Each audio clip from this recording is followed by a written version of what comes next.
大家好，我是马金虎。Bonjour à tous, je suis Ma Jinhu. Aujourd'hui, toujours dans la leçon sur les noms et prénoms, je voudrais vous apprendre à dire le mot prénom. Je vous présente donc 名字. C'est parti.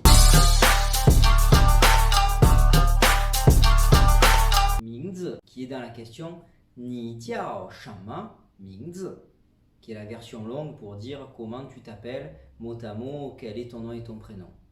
Sinon, on peut dire 你叫什么, c'est une version plus courte. Mais quand vous dites 你叫什么名字, dedans, on vous dit en fait quel est ton prénom en gros. Puisque la plupart du temps, les Chinois veulent au moins dire minimum leur nom de famille. On l'a déjà vu. Je vous renvoie sur la leçon sur le verbe 姓 qui veut dire nom de famille. Donc en fait, dans la question 你叫什么名字, vous avez déjà le mot 名字 qui veut dire prénom.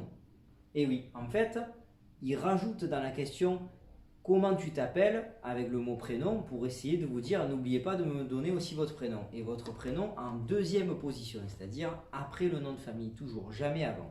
名字 se compose de deux caractères. Ceci est le crépuscule. Ça ressemble un peu entre le soleil et la lune, puisque le crépuscule c'est le coucher du soleil. Donc c'est entre la lune et le caractère du soleil.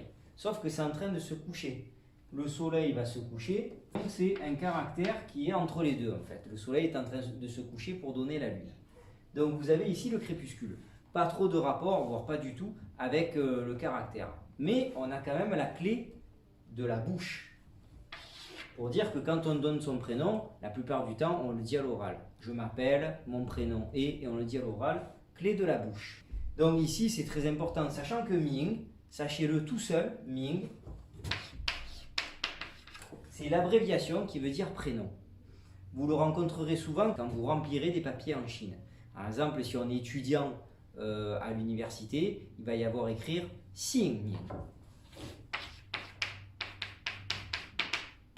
Nom, prénom, donc c'est un peu soutenu. Ou quand moi je fais des contrôles pour mes élèves, bien sûr, je vais leur dire nom, prénom. Ensuite, vous avez zi. Ça, c'est intéressant parce qu'en fait, ça montre vraiment la culture chinoise et l'importance des caractères, puisque zi veut dire caractère. Alors, les caractères chinois. L'histoire, c'est quoi? Vous avez la cheminée avec le toit.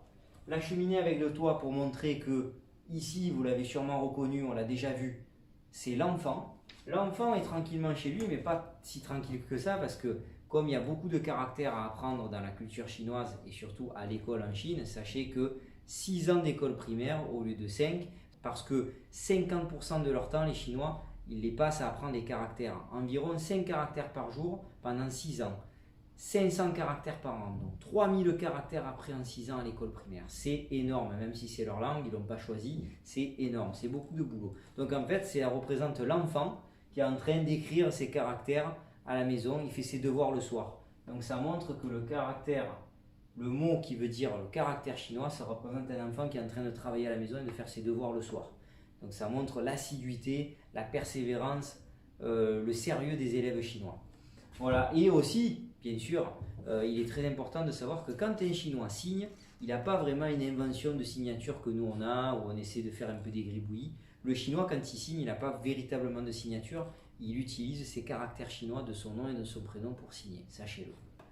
Donc c'est pour cette raison que dans le mot prénom, vous avez le mot caractère chinois, parce que l'écriture chinoise est composée non pas d'alphabet mais de caractères, et Ming qui veut déjà dire le prénom, mais vous savez que les Chinois utilisent souvent des mots en 2 syllabes. 90% des mots chinois sont constitués de 2 syllabes, ça rallonge un peu le mot, contrairement aux Chinois anciens, le chinois traditionnel qui n'était composé que d'un seul caractère.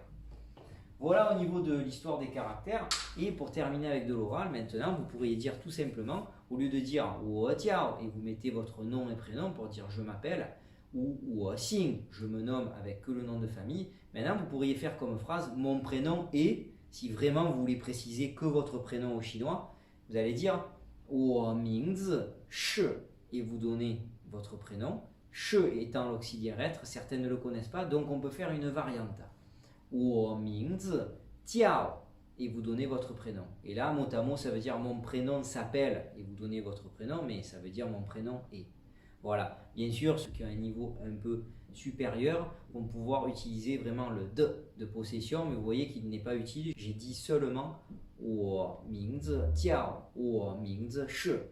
Mais on peut rajouter effectivement 我的名字是，我的名字叫 avec le prénom. Voilà, j'espère que ça a été assez clair pour vous et je vous donne rendez-vous pour d'autres vidéos. 谢谢，再见. À bientôt sur ma chaîne et n'oubliez pas de partager et de liker.